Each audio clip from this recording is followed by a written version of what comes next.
مولانا شبیر احمد عثمانی واقعہ مجھے یاد آ گیا، کئی مرتبہ پہلے بھی سنا چکا ہوں۔ مکہ گئے، حج کرنے گئے، تو فرماتے ہیں مکہ میں مرغی ذبح کر رہا تھا، تو دور پہاڑ پہ کتا تھا، وہ اس نے جب دیکھا تو اونچے اونچا بھونکنے لگا۔ اور مدینہ جب میں آیا، واقعہ مختصر کرتا ہوں کہ مدینہ میں جب آئے تو ہم روٹی کھاتے تھے، جو ٹکڑے وغیرہ بچ جاتے، ملک پاکستان بننے سے پہلے کی بات ہے، تو ہم جو روٹیاں بچ جاتی ہیں تو کچھ بکریوں کے ریوڑ تھے، ہم ان کے آگے ڈالنے چلے جاتے، ایک دو دن کی روٹیاں جمع کر کے وہاں جانوروں کے آگے ڈال کے پھر واپس آ جاتے۔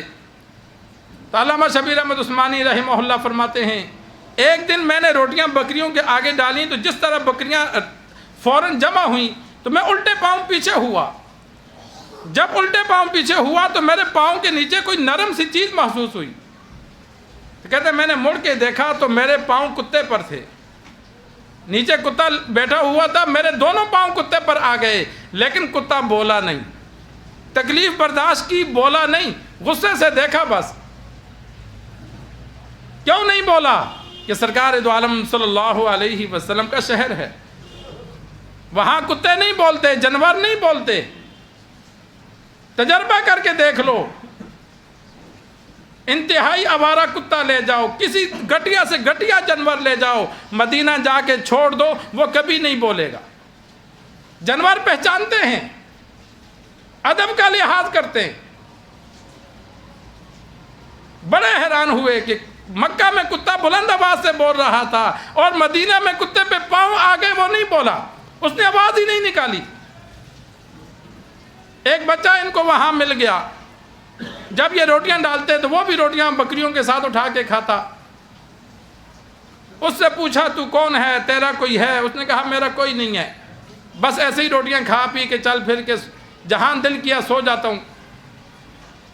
انہوں نے اسے کہا تو میرے ساتھ پاکستان چلا جا، میں تجھے اپنے بچوں کی طرح سنبھالوں گا، عالم بناؤں گا، جب تو بڑا ہو جائے گا، عالم بن جائے گا تو پھر تیری بڑا مرتبہ ہوگا، بڑی عزت ہوگی، پھر تجھے لا کے مدینہ چھوڑوں گا، یہ میرا وعدہ ہے۔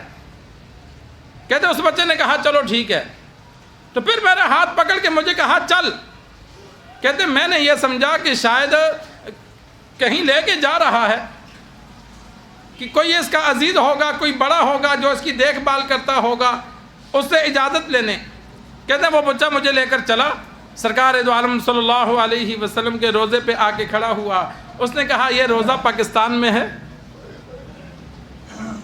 یہ بھی ہے پاکستان میں؟ کہتے میں نے کہا نہیں۔ تو کہتے زور سے اس نے ہاتھ چھڑایا، جس طرح میں دشمن ہوتا ہوں۔ اس نے کہا یہ نہیں تو پھر میں نے جانا ہی نہیں، کہ میری زندگی کا گزر بسر تو انہی کے ساتھ ہے، اگر یہ وہاں موجود نہیں تو میں نے نہیں جانا۔ تو ادب، جانور، پرندے، ہر چیز سرکار دو عالم صلی اللہ علیہ وسلم کی ذات مبارک کا ادب کرتی ہے۔ تو جو احباب عمرہ کرنے جائیں تو ان